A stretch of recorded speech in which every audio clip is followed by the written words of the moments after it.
Hi students, ಎಲ್ಲರಿಗೂ SSLC friend ಚಾನಲ್ಗೆ ಸ್ವಾಗತ. ನಾನಿವತ್ತು ಹಿಂದಿ ಥರ್ಡ್ ಲ್ಯಾಂಗ್ವೇಜ್ ಹಿಂದಿನ ಮಾಡೆಲ್ ಪೇಪರ್ ಮತ್ತು ವಿತ್ ಆನ್ಸರ್ಸ್ ಇರೋದನ್ನು ಬಿಡ್ತಾಯಿದ್ದೀನಿ. ನೋಡಿ, third language Hindi. Almost all ಎಲ್ಲರಿಗೆ ಥರ್ಡ್ ಲ್ಯಾಂಗ್ವೇಜ್ ಹಿಂದಿನೇ ಇರುತ್ತೆ. ನೋಡಿ, ಮಾಡೆಲ್ ಕ್ವಶನ್ ಪೇಪರ್ ಒಂದಿದು. ನೋಡಿ, ಕೀ ಆನ್ಸರ್ಸ್ ಎಲ್ಲ ಇದೆ. ಫಸ್ಟು ಆಪ್ಷನ್ಸ್ ಇರುತ್ತೆ, 4 ಆಪ್ಷನ್ ಇರುತ್ತೆ, 8 ಕ್ವಶನ್ಸ್ ಇರುತ್ತೆ. ಒಂದೊಂದು ಮಾರ್ಕಿಗೆ ಒಂದೊಂದು ಕ್ವಶನ್ನು. ನೋಡಿ, 8 ಕ್ವಶನ್ಸು ನೋಡ್ತಾ ಹೋಗಿ. ಈಸಿ ಇರುತ್ತೆ, ಗ್ರಾಮರ್ ಪಾಯಿಂಟ್ಸೇ ಇರುತ್ತೆ, ಅರ್ಧ ಆರಾಮಾಗಿ ಬರಿಬೋದು ನೀವು. ನೋಡಿ, ಆಮೇಲೆ ಅನುರೂಪ್ತ ಅಂದರೆ 2 ಪದಗಳನ್ನ ಅದಕ್ಕೆ ಸಂಬಂಧ ಇರೋ ಥರ ಕೊಟ್ಟಿರ್ತಾರೆ. 3ನೇ ಪದಕ್ಕೆ ಯಾವುದು ಸಂಬಂಧಪಡುತ್ತೆ ಅನ್ನೋದನ್ನು ನೀವು ಬರೀಬೇಕು. ಇಲ್ಲಿದೆ ನೋಡಿ, 4 ಮಾರ್ಕ್ಸು ಕೊಡ್ತಾರೆ. ಈಸಿ ಇರುತ್ತೆ, ಪಾಠ ಕೇಳಿಸ್ಕೊಂಡಿದ್ರೆ ಗೊತ್ತಾಗಿರುತ್ತೆ ನಿಮಗೆ. ನೋಡಿ, ಯಾರ್ಯಾರು ನಮ್ಮ ಚಾನಲ್ನ ಸಬ್ಸ್ಕ್ರೈಬ್ ಮಾಡ್ಕೊಂಡಿಲ್ಲ ಬೇಗ ಬೇಗ ಸಬ್ಸ್ಕ್ರೈಬ್ ಮಾಡ್ಕೊಳ್ಳಿ. ನಾನು ಆಲ್ರೆಡಿ ಇಂಗ್ಲೀಷ್ ಮತ್ತು ಕನ್ನಡನ ಹಾಕಿದ್ದೀನಿ. First language English, second language Kannada. ನಿಮಗೇನಾದರೂ ಡೌಟ್ಸ್ ಇದ್ದರೆ ಕಮೆಂಟ್ ಮಾಡಿ, ನಾನು ನಿಮಗೆ ಆನ್ಸರ್ ಹೇಳ್ತೀನಿ. Next 1 mark questions. ಒಂದು ವಾಕ್ಯ ಅಥವಾ ಒಂದು ವರ್ಡಲ್ಲಿ ಬರೀಬೋದು. ನೋಡ್ಕೊಳ್ಳಿ, 4 ಕ್ವಶನ್ಸ್ ಇದೆ. ನೋಡಿ, ಆಮೇಲೆ 2 ಮಾರ್ಕ್ಸ್ದು 8 ಕ್ವಶನ್ಸ್ ಇರುತ್ತೆ. ಈಸಿಯಾಗಿ ಬರೀಬೋದು. ದುಕಾನ್ದಾರ್ನೇ ಲೇಖಕ್ ಸೆ ಕ್ಯಾ ಕಹಾ, ಇದು ಪಕ್ಕಾ ಬಂದೇ ಬರುತ್ತೆ, ಫೈನಲ್ ಎಕ್ಸಾಮ್ಗೂ ಬರುತ್ತೆ. ನೋಡಿ, ಇದು ಇಂಪಾರ್ಟೆಂಟ್ ಕ್ವಶನ್ನು. ದುಕಾನ್ದಾರ್ನೇ ಲೇಖಕ್ ಸೆ ಕ್ಯಾ ಕಹಾ, ಬಾಬೂಜಿ ಬಡೆ ಮज़ेदार से आए हैं, खास कश्मीरी से आप ले जाए, खाकर तबीयत खुश हो जाएगी. ಈ ಕ್ವಶನ್ ಬರುತ್ತೆ, ನೀವಲ್ಲಿ ಪಾಠದಲ್ಲಿ ಇರುತ್ತೆ, ಇದು ಮಧ್ಯದಲ್ಲಿ. ಆ ಸೆಂಟೆನ್ಸ್ನ ಕರೆಕ್ಟಾಗಿ ಬಾಯಟ್ ಮಾಡಿ ಹೋಗಿ ಬರೆದ್ರೆ ಪಕ್ಕ ಫುಲ್ ಮಾರ್ಕ್ಸ್ ಕೊಡ್ತಾರೆ. ನೀವೇನಾದರೂ ಚೇಂಜ್ ಮಾಡಿದರೆ ಸ್ವಲ್ಪ ಅದು ಕಡಿಮೆ ಮಾರ್ಕ್ಸ್ ಕೊಡೋ ಚಾನ್ಸಸ್ ಇರುತ್ತೆ. ಸೊ ಅದೇನಿದೆ ಅದನ್ನೇ ಓದ್ಕೊಳ್ಳಿ. ನೆಕ್ಸ್ಟು ನಮಾಜ್ ಬಗ್ಗೆ ಜೈನಲ್ ಅಬ್ದಿನ್ ಏನು ಹೇಳ್ತಾರೆ ಅನ್ನೋದು, ಇದು ಕೂಡ ಅವ್ರು ಹೇಳಿರೋ ಮಾತೆ. ಸೊ ಇದನ್ನು ಅದೇ ಥರ ಬರೀರಿ. ನೋಡಿ, ಇದೆರಡು ಕ್ವಶನ್ಸ್ ಪಕ್ಕಾ ಬಂದೇ ಬರುತ್ತೆ, 2 ಮಾರ್ಕ್ಸ್ದು. ಇದೆರಡು ನೀವು ಬೇಕಿದ್ದರೆ ರಿವಿಷನ್ ಬುಕ್ಕಲ್ಲಿ ಬರ್ಕೊಂಡಿರಿ, ತುಂಬ ಇಂಪಾರ್ಟೆಂಟ್ ಕ್ವಶನ್ಸು, ಮರ್ತೋಗಬೇಡಿ. ನಾನು ತಿರ್ಗಾ ನಿಮಗೆ ಸಪ್ರೇಟಾಗಿ ಕ್ವಶನ್ಸ್ ಯಾವ್ದ್ಯಾವ್ದು ಇಂಪಾರ್ಟೆಂಟ್ ಇದೆ ಅಂತ ಬರೆದ್ಬಿಟ್ಟು ಹಾಕ್ತೀನಿ, ಒಂದು ವಿಡಿಯೋ ಮಾಡಿ ನೋಡ್ಕೊಳ್ಳಿ. ನೋಡಿ, 2 ಮಾರ್ಕ್ಸ್ದು 8 ಕ್ವಶನ್ಸ್ ಇರುತ್ತೆ. 1 ಕ್ವಶನ್ಗೆ 2 ಮಾರ್ಕ್ಸ್, ಆರಾಮಾಗಿ ಬರೀಬೋದು.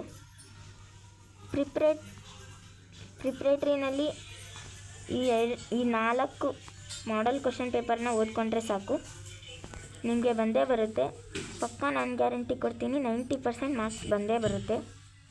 ಹಂಗೆ ನಾವು ಫೈನಲ್ ಎಕ್ಸಾಮ್ಗೆ ಬೇಕಾಗೋ ಇಂಪಾರ್ಟೆಂಟ್ ಕ್ವಶನ್ನ ನಾವೇ ಸ್ವತಃ ಬರೆದು ಈ ಚಾನಲಲ್ಲಿ ಬಿಡ್ತಾಯಿದ್ದೀವಿ. ಸೊ ಯಾರ್ಯಾರು ಸಬ್ಸ್ಕ್ರೈಬ್ ಆಗಿಲ್ಲ ಬೇಗ ಬೇಗ ಸಬ್ಸ್ಕ್ರೈಬ್ ಆಗಿ. ನೀವು ಸಬ್ಸ್ಕ್ರೈಬ್ ಆದರೆ ನಮ್ಮ ಚಾನಲ್ನ ಹುಡ್ಕೋದೇ ಬೇಕಾಗಿಲ್ಲ. ನಾವು ಹೊಸ ವೀಡಿಯೋ ಬಿಟ್ಟ ತಕ್ಷಣ ನಿಮಗೆ ನೋಟಿಫಿಕೇಷನ್ ಬರುತ್ತೆ. ಅದರಿಂದ ನೀವು ಆರಾಮಾಗಿ ಕಲಿಬೋದು, ಅಥವಾ ಟೈಮ್ ಸೇವ್ ಮಾಡ್ಬೋದು, ಅಥವಾ ಇನ್ನೂ ಏನಾದರೂ ಬೇಕಾದರೆ ಅಥವಾ ಏನಾದರೂ ಇಂಪಾರ್ಟೆಂಟ್ ಇದ್ದರೂ ಕೂಡ ನೀವು ಇದರಲ್ಲೇ ನೋಡ್ಕೋಬೋದು. ನೋಡಿ, ಆಮೇಲೆ ಇದು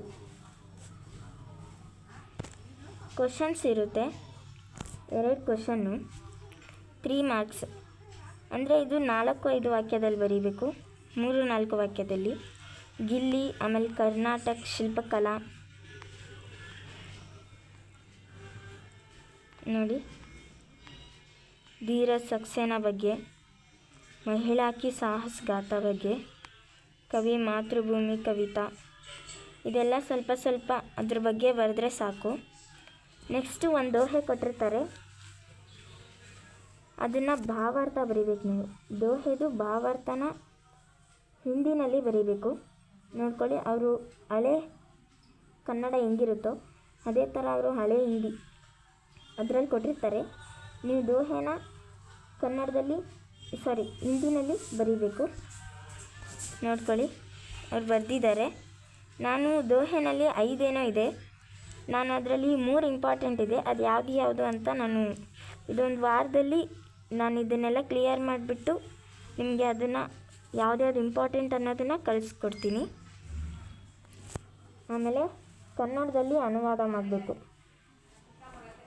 ಅಥವಾ ನೀವು ಇಂಗ್ಲೀಷಲ್ಲಿ ಬೇಕಿದ್ದರೆ ಇಂಗ್ಲೀಷಲ್ಲಿ ಕೂಡ ಅನುವಾದ ಮಾಡ್ಕೋಬೋದು. ಒಂದು ಸೆಂಟೆನ್ಸ್ ಹಿಂದಿನಲ್ಲಿ ಕೊಟ್ಟಿರ್ತಾರೆ, ಅದನ್ನು ಕನ್ನಡದಲ್ಲಿ ಅಥವಾ ಇಂಗ್ಲೀಷ್ನಲ್ಲಿ ಅನುವಾದ ಮಾಡಿ ಬರೀಬೇಕು. ತುಂಬ ಈಸಿ, 5 ಮಾರ್ಕ್ಸ್ ಬರುತ್ತೆ. ಗೊತ್ತಾಗಿಲ್ಲ ಅಂದರೂ ಸಹ ಏನು ಅರ್ಥ ಆಗಿದೆ ಅದನ್ನು ಬರೀರಿ. 2 ಮಾರ್ಕ್ಸ್ ಕೊಡ್ತಾರೆ. 4 ಮಾರ್ಕ್ಸ್ದು 2 ಕ್ವಶನ್ಸ್ ಇರುತ್ತೆ. ಬಸಂತ್ದು ಇಮಾನ್ದಾರ್ ಸ್ವಭಾವ ಏನಿದೆ ಅದನ್ನು ಬರೀಬೇಕು. ಅಥವಾ ರಾಜ್ ಕಿಶೋರ್ದು 2ರಲ್ಲಿ 1 ಬರೆದ್ರೆ ನಿಮಗೆ 4 ಮಾರ್ಕ್ಸ್ ಸಿಗುತ್ತೆ ನೋಡಿ ಆರಾಮಾಗಿ. ಇನ್ನೂ 4 ಮಾರ್ಕ್ಸ್ಗೆ ಪೊಯಮ್ ಇರುತ್ತೆ. ಪೊಯಮ್ ಎಲ್ಲರೂ ಕಲ್ತಿರ್ತೀರ ನೋಡಿ, ಏನು ಟೆನ್ಷನ್ ತೊಗೊಳ್ಬೇಡಿ. ಪೊಯಮ್ ಅಂದ ತಕ್ಷಣ ಅಸಫಲತಾ ಅದೊಂದೇ ಪೊಯಮ್ ಸಾಕು.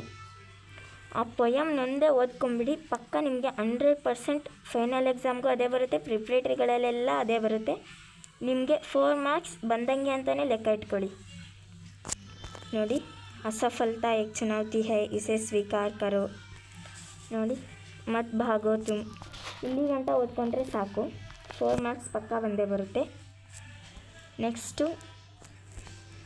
ಒಂದು ಗದ್ಯ ಭಾಗ ಥರ ಕೊಟ್ಟಿರ್ತಾರೆ, ಅದಕ್ಕೆ 4 ಕ್ವಶನ್ಸ್ ಕೊಡ್ತಾರೆ. ಆ 4 ಕ್ವಶನ್ಗೂ ಒಂದೊಂದು ಮಾರ್ಕ್ಸ್ ಇರುತ್ತೆ. ಅದಕ್ಕೆಲ್ಲ ಇಲ್ಲೇ ಆನ್ಸರ್ ಇರುತ್ತೆ ಆ ಒಂದು ಗದ್ಯ ಭಾಗದಲ್ಲಿ.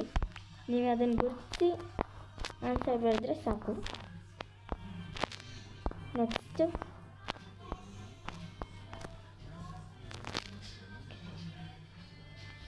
ನಿಬಂಧ ಬರೀಬೇಕು.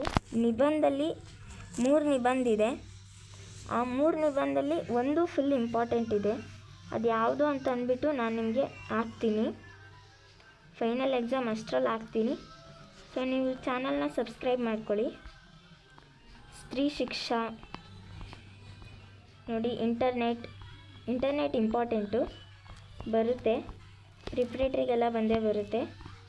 ಉಪಯೋಗ ಅನುಪಯೋಗ ಎಲ್ಲ ಬರುತ್ತೆ. ಬೇರೋಜ್ಗಾರಿಕೆ ಸಮಸ್ಯೆ ಇದು ಸ್ವಲ್ಪ ಕಡಿಮೆ, ಇಂಟರ್ನೆಟ್ ಓದ್ಕೊಳ್ಳಿ, ಇಂಪಾರ್ಟೆಂಟು. ನೆಕ್ಸ್ಟು ಲೆಟರ್ ರೈಟಿಂಗ್ ನೋಡಿ, ನಿಮಗೆ ಲೆಟರ್ ರೈಟಿಂಗಲ್ಲಿ ಬರೋದೇ ಪ್ರಾಧ್ಯಾಪಕವ್ರಿಗೆ ಒಂದು ಲೆಟ್ರ್ ಬರೀರಿ ಅಂತಲೇ ಬರುತ್ತೆ, ಚುಟ್ಟಿ ಪತ್ರನೇ ಬರುತ್ತೆ. ಸೊ ನೋಡಿ, ತುಂಬ ಈಸಿ, ಅದನ್ನೇ ಬರೆದ್ಬಿಡಿ. ಇಲ್ಲ ನಿಮಗೆ ಇನ್ನೊಂದು ಬರೀತೀನಿ ಅಂದರೆ ಕಷ್ಟ ಆಗ್ಬಿಡುತ್ತೆ, ಚುಟ್ಟಿ ಪತ್ರನೇ ಬರೀರಿ, ತುಂಬ ಈಸಿ. ನೋಡಿ ಎಷ್ಟು ಈಸಿಯಾಗಿ ಕೊಟ್ಟಿದ್ದಾರೆ, ಆರಾಮಾಗಿ ಬರಿಬೋದು ಇದನ್ನು, ತುಂಬ ಈಸಿ ಇದೆ ನೋಡಿ. ನೀವೇನಾದರೂ ಇನ್ನೊಂದು ಲೆಟ್ರ್ ಬರೀತೀನಿ ಅಂದರೆ ಸ್ವಲ್ಪ ಕಷ್ಟ ಆಗುತ್ತೆ ನಿಮಗೆ. ಸೊ ಅದನ್ನು ಬರೆಯೋದೇ ಒಳ್ಳೆಯದು ಅಂತ ನನಗನ್ಸುತ್ತೆ. ಹಿಂದಿ ಭಾಷೆ ಬರುತ್ತೆ ಅನ್ನೋರು ಬೇಕಿದ್ದರೆ ಆರಾಮಾಗಿ ಬರಿಬೋದು ಅದನ್ನು, ಇಲ್ಲಾಂದರೆ ಸ್ವಲ್ಪ ಕಷ್ಟ ಆಗುತ್ತೆ ನಾರ್ಮಲ್ಲು, ಅದಕ್ಕೋಸ್ಕರ